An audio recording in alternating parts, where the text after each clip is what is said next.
We'll figure out some equitable way of distributing it in some fair fashion. The other panel I did yesterday, I asked for like a movie stub ticket from Wall Street 2.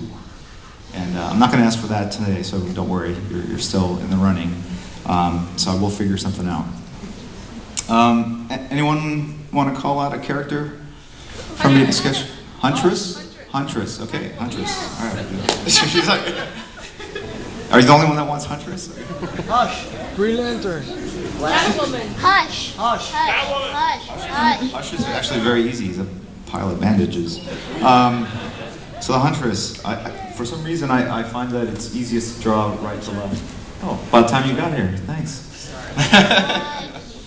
Ladies and gentlemen, Francis Manapul.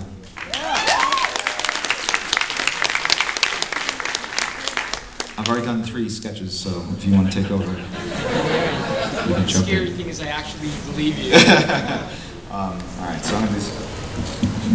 So I usually draw. It's for some reason it's easier to draw this way. So if you get the rare left to right variant headshot, you'll have a rare piece indeed. So yeah, they actually teach you to draw with the oval, and I actually do that. When I was younger, I did not.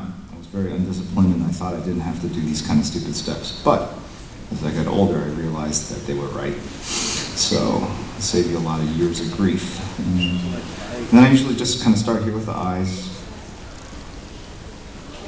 I know, I'm going to try to help you. Oh, okay. There's so much information I've already put down.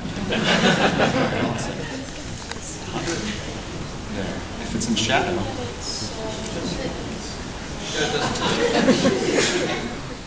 You know what? I think it's too bright. Yeah.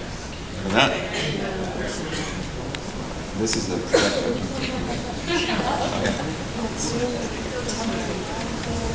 All right.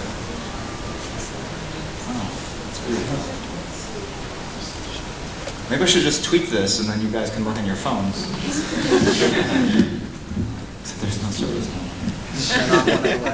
Hey, Tom, maybe that light there downloads. What? Positive, negative. How about this button? Oh yeah, you know what? I think you're right.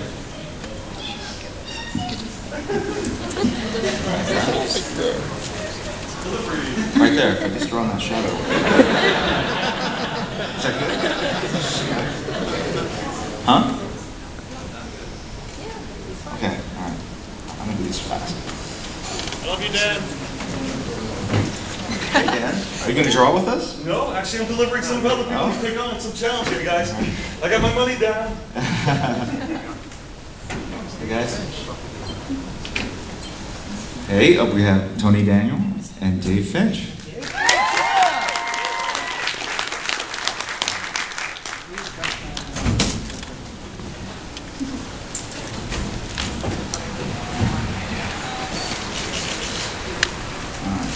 Can you see this?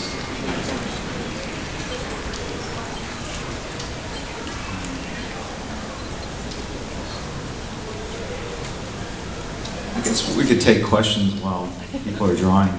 You guys should be drawing here. Come on. Isn't this a drawing panel or something like that? Okay. Take my paper.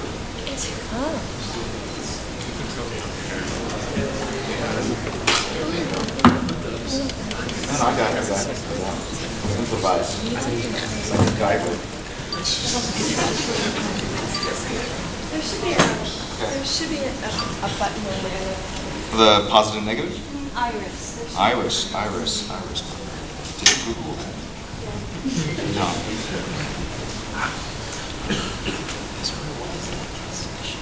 Yeah. There should be a light coming in. Yeah, let's turn on base. I think so.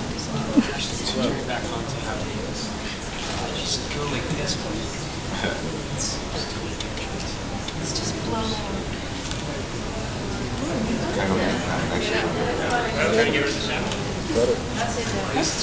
Oh, you know what? You're just bouncing light back down. No, but that's better. No, that's better. No, but it's better up there.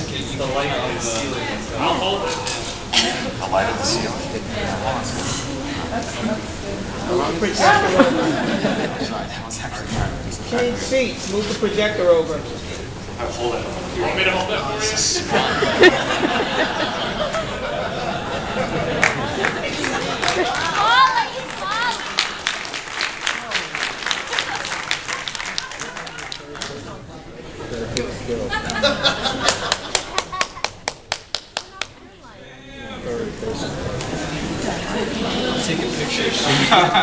Retweet my tweet.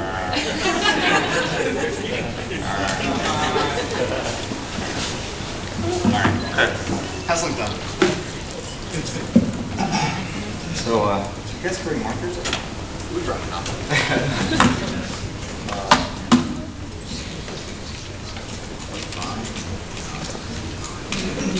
Alright, this is a 0.3 micron. Brush. I don't like this so much. So, actually, this will show up fine once I get it ink, right? Yeah, okay, great. So if you guys want to come up to the microphone, you can ask these guys questions about how they draw, how they do their work. And then you guys want to start drawing too, then we'll just swap out and trade spots. Sure. Okay.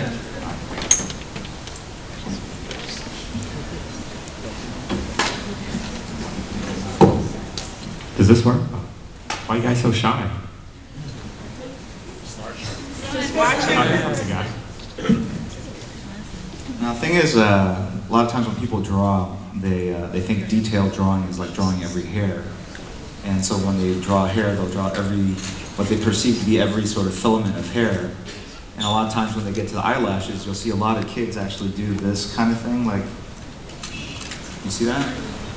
They draw like every little eyelash, and actually what works better is when you sort of approximate these shapes and make more graphical elements.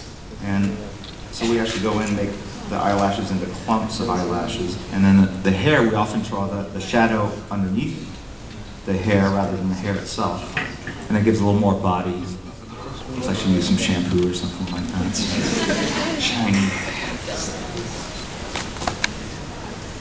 And then with the eyes, I just put a couple dots in there. Again, it's the suggestion of the eyes rather than drawing the actual eye. So it's a little dot with a white squiggle in the middle, little dot, half open dot. So if you put those three dots together, it kind of looks like a shiny eyeball. Alright, I don't think the mic works, so I'm just gonna shout. Sure. You guys, everyone up here has a very individual style just as far as drawing and proportions and detail and just everything. Is that something that you guys had a conscious decision to make as you were becoming an artist, or do things just happen accidentally? For me, I started out, all my big influences were, Mark Silvestri and Jim Lee and Dale Keown and Simon Bisley was big for me, And I think Mark was my biggest early influence, and Jim Lee too. I just slowly started adding, if I really liked an artist, I would take a look at their work and try and incorporate. To be honest with you, I would copy pictures from them just for my spare time. I do it too. And I would kind of get a feel for what they're doing, and then I'd try and incorporate that what I'm doing. And I went through a long period where I went through Travis Tress phase, and Dale Keown was big for me, and Simon Bisley again, Mike Vignola, Anyway, and as I brought in different artists like that, it just, it would kind of direct the way my art was going, and I never really felt like I developed a style. I still don't feel like, I feel like if you look at what I do, you can see where I took that from Kevin Nolan and that from somebody else, and it's all right but there. at the same time, like I can look at some, like the Disturbed cover. As soon as I saw that, I'm like, wait, is that David Finch? And then I looked through the little credits, and I'm like, oh my god, that's his work. Like, wow, that's awesome. And same thing with every one of you guys. And I mean, like Michael Turner, may he rest in peace. His proportions, you can recognize that immediately. Just how wide the shoulders are, narrow he makes the waist, just different things like that. Yeah, I remember when Mike was starting out, he was looking at Jeff Campbell, and he was looking at Will Portacio. The first thing he did was, it was like a Wetworks kind of crossover book. And those were his two big things. And then he, one day, just put it away. He was kind of done with it, and he went, and his whole style was, I don't really remember him looking at anybody else. I think he just had a real confidence in, the look that he had and that he wanted to go for. I'm Susie. I just have a question. We have the Batman author and writer and artist here. We also have the Dark Knight writer and artist, do you guys have like a bet on who's gonna, have, Be on sell more time? books? Who's gonna sell more books or anything? So we always call each other up. I'm gonna sell more books than you. Actually, my real question was, No. what's the best advice you can give to any artist?